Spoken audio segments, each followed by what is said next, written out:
in saving our country. Our country is in very serious trouble. You have to make sure that you are registered and you are going to vote, because I'm going to take very good care of you. I'm going to take care of our nation. We're in a failing nation, and we're going to bring it back, and we're going to bring it back. This wasn't just another political debate. It was a moment that went viral and showed what true leadership really looks like. It all started on a Saturday morning when President Trump made a shocking statement about what he did in the Middle East. Instead of using normal government channels, he went on social media and then called into Good Morning America. The host, Michael Strawn, surprised by the call, asked, "Can you explain how you made that decision?" Trump, sounding arrogant, said, "I don't have to explain anything. I make the decisions. I can bomb whatever I want, whenever I want. That's leadership." The studio went quiet. Hosts Roberts and Stephanopoulos were speechless.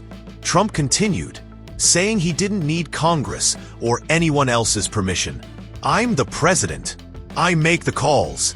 Then he insulted Congresswoman Jasmine Crockett, calling her a junior member from Texas who didn't understand foreign policy.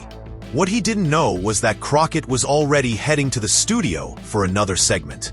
Her team called the producers, and they decided to bring her on live. When Crockett entered the studio, she stayed calm and confident. "Good morning, Mr. Trump," she said. Trump responded, "There she is, sweetheart," in a condescending tone. Crockett didn't react. She said, "I'm Congresswoman Crockett, Mr. Trump. Thanks for asking. I'm doing well." Then the real conversation began. Trump said, "When there are international threats, you must act quickly." Crockett replied, "You're not a king, Mr. Trump. You're a public servant. You work for the American people, not the other way around." Trump tried to interrupt, but Crockett kept going. She said his behavior sounded like a dictator, not a president. Then she read from the Constitution. "Only Congress has the power to declare war." She added, "Real leadership means respecting the Constitution, even when it's not convenient." Trump tried to argue again, but Crockett shut him down. "If you can't tell the difference between leadership and dictatorship, you should not have access to nuclear weapons." Right after that, Trump hung up. The studio was silent, and the internet exploded.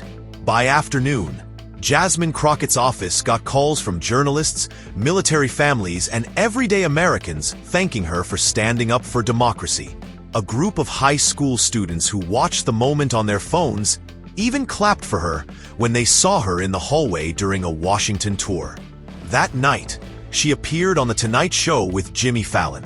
He praised her for standing up for democracy. When asked about the moment, she said, "I thought about my nephew who's learning about the Constitution. I asked myself, what kind of country are we leaving for him?" She added, "Not on my watch."